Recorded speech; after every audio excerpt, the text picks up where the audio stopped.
So this is basically what I came up with, and I've changed this just a little bit because in the previous clip you saw I had used Gorilla Glue epoxy, and that didn't set right, didn't cure right. And I'm not saying that it wasn't good, I'm just saying it didn't cure right.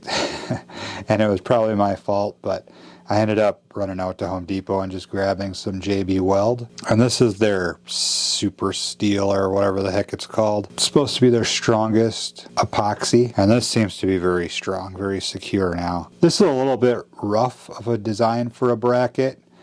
Obviously I could redo it and make it nicer, but this is just kind of what I ended up with. And the holes were off a little bit because when I was trying to mount everything up, things were moving around and whatever, so the brackets ended up being a little offset.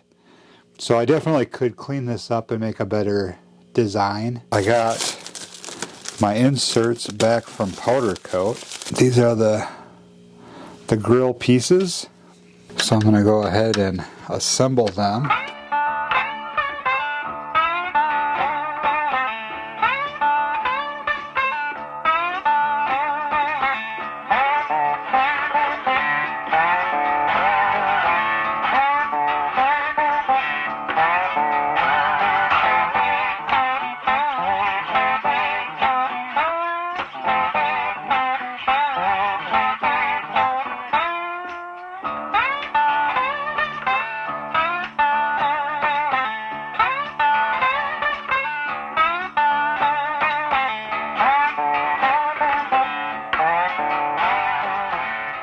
I'm using the shorter bolts that they sent, and then I've actually got 3 washers stacked up here.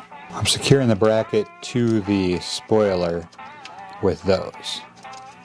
I found these screws laying around. They were a little bit too long, so I cut them down to about 1 1/8 inches. And those go through here. I used the washer from the bolts and washers that came with the spoiler. Putting that through, and then I'm running a nut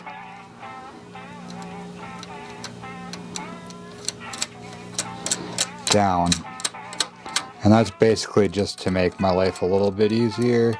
It holds the bolt in place.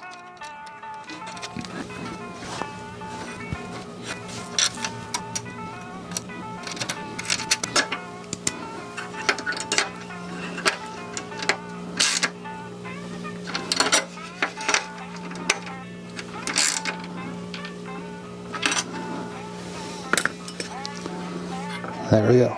That's what we end up with. Alright, so once we have those bolts secured in the bracket, they can just go right through these holes on the frame then.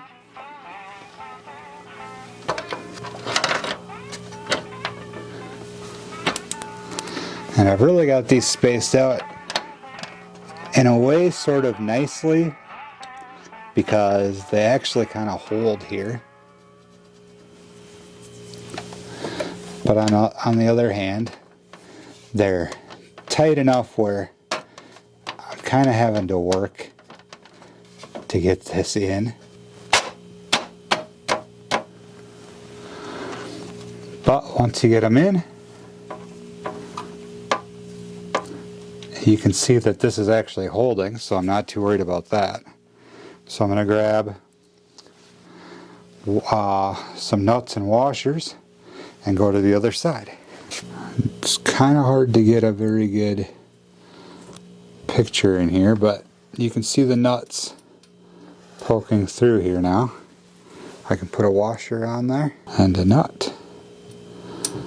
And black hardware might look a little bit better if you can find it. I'm just using kind of what I have laying around. So that's what she looks like from the inside. And that's what she looks like from the outside. This is very secure. I think that's going to work just fine. And of course we still have to get the front fork on. From a little bit of testing that I did, test fitting on other bikes, I don't think it's going to be a problem at all. We'll wait and get the front end on before we publish this video so you guys can see what kind of clearance there is. But for now, this is what we've got. It looks good. I don't know, folks, what do you think? I mean, there's space. Like, it clears.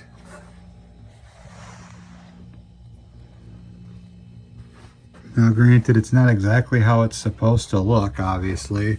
It should kind of go with the curve of the fender more. The only other option would be to cut more of this out, and hopefully it would sit back further. I guess I'd have to see how it works once the bike's on the ground. That's like the closest it's gonna be at any point. You can fit fingers between here. Both of them? You guys tell me what you think. Like, what can we do here to make this work? Until a company comes up with one that works on a liquid cooled bike, I'm gonna keep working on this one, I guess. So, drop it in the comments, folks.